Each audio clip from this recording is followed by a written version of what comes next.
Whew. Okay, so where did I start? As you can see, it was a very action-packed episode today. Well, I say today, I'm actually recording this on the Saturday.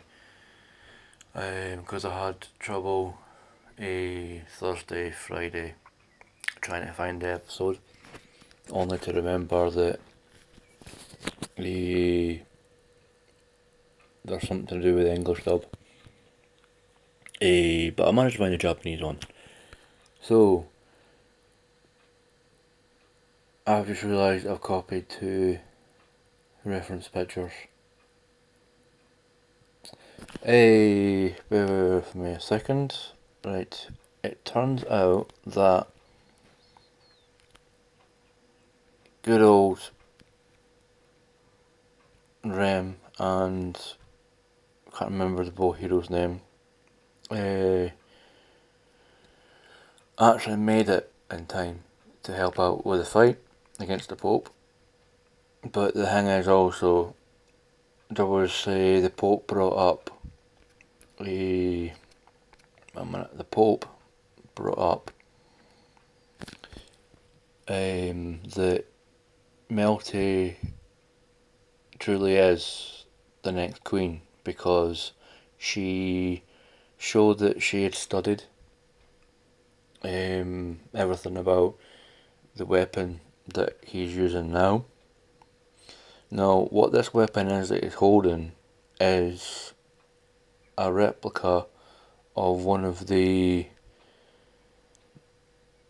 cardinal weapons, because what it is Melty said, right there, Melty there, the one next to Raftalia, the one below here, she said that the church had taken it before they summoned the four heroes. They tried to make an ultimate weapon, and it showed that it's many different forms. It was like a super looking spear, a super looking shield that was huge, a super looking bow, and a spear and all that kind of stuff. But what I noticed is each time that it was changing shape, it only stayed on the shield variant for a couple of seconds, maybe even more. Now what the attack skill was called Judgment, that was coming from the Pope.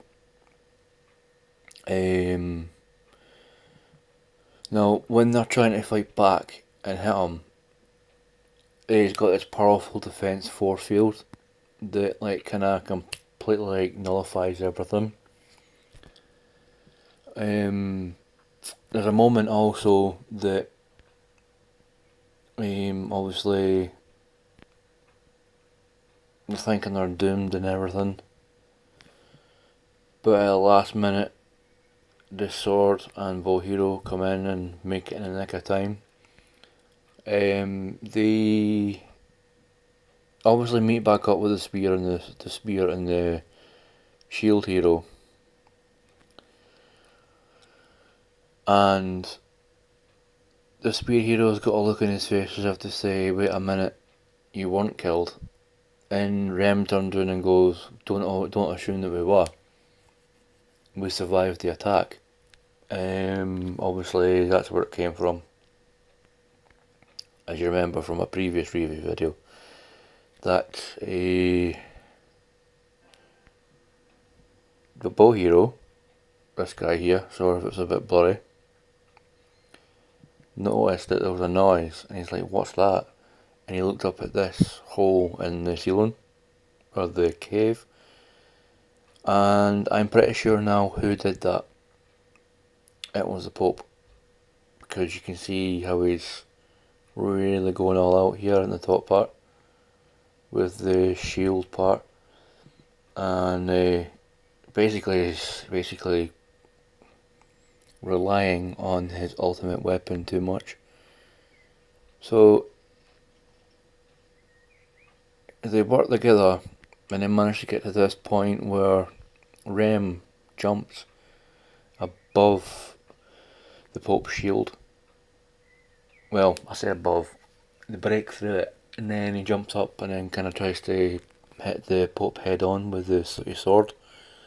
But as you can see, this ultimate weapon seems to not have any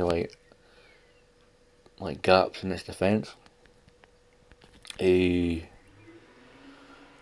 I mean, while the Pope is obviously charging up for his ultimate attack, Naofumi here says that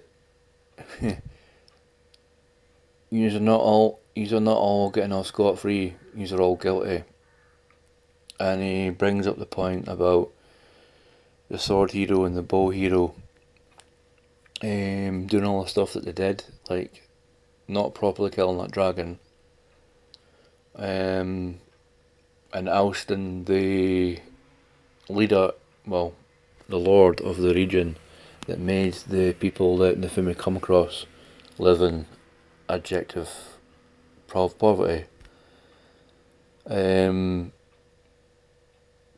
But you may be wondering how Rem and the bow hero, the sword and the bow hero survived. It was this lady here. Do you recognise her? She was the person that spoke to Naofumi when they were fleeing. After the episode that had the made up events thing that they did with the orb thing. They revealed who she was. She's one of the Queen's like shadow force thing.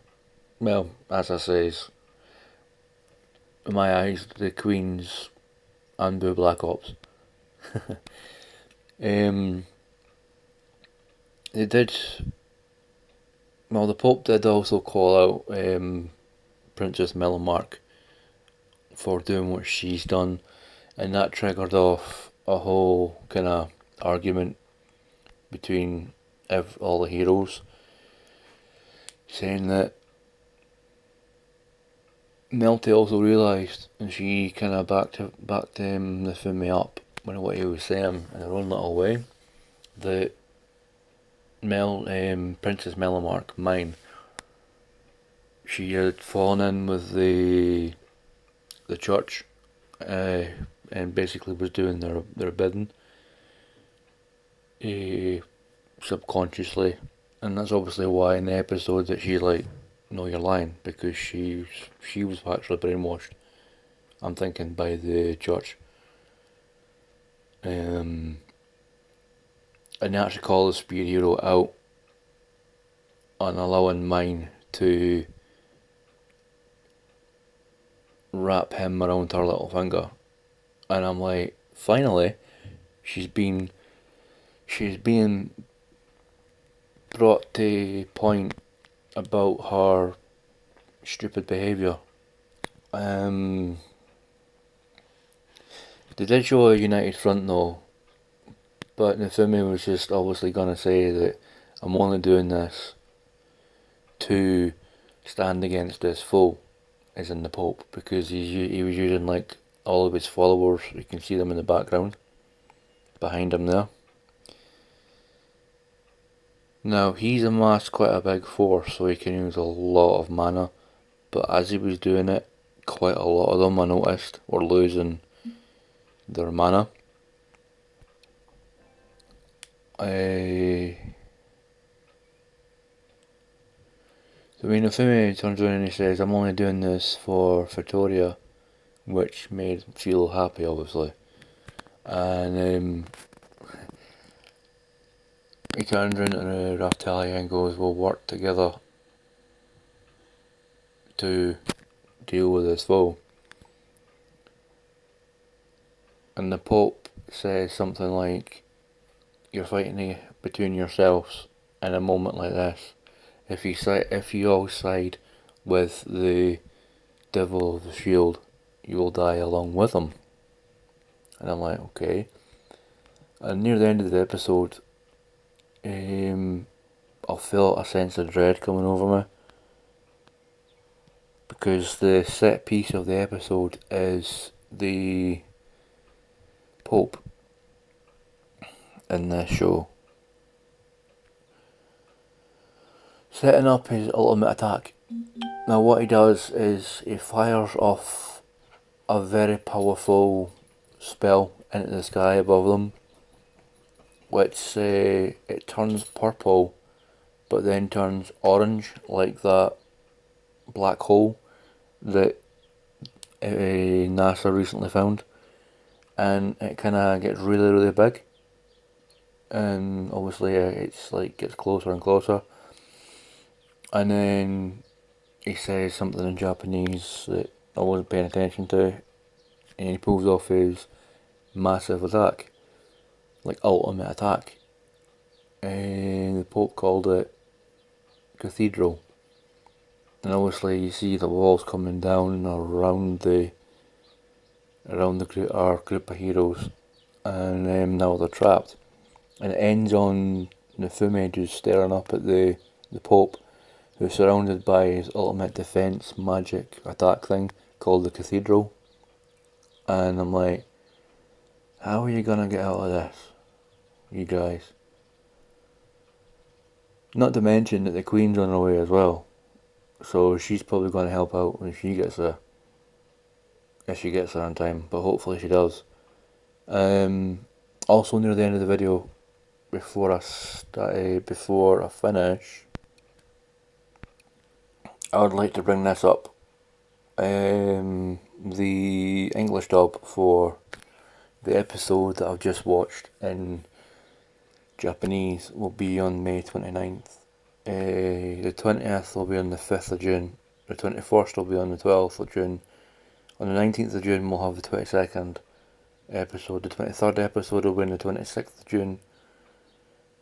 The 24th episode will be on the July 3rd, and the final episode will be on the 25th. Sorry, rephrase that. The final episode, the 25th episode, will be on July 10th. Now, I don't know if this is going to affect the Japanese version of it, but as soon as I find out a date for the next episode, episode 20 of the Japanese dub, I'll let you guys all know in my next update video.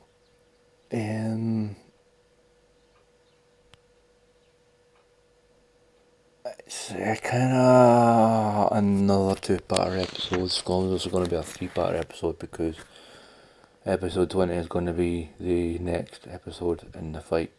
I'm taking it the 4 cardinal heroes are going to unleash their ultimate attack, which is going to be pretty cool.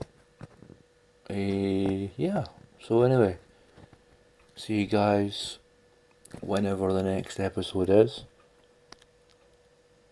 Sorry if it'll be too late when it comes up, when I upload it, because I'll upload it after the episode's been on and I don't know when it's going to be. So I'll see you guys when it happens. And in a noodle poodle do so.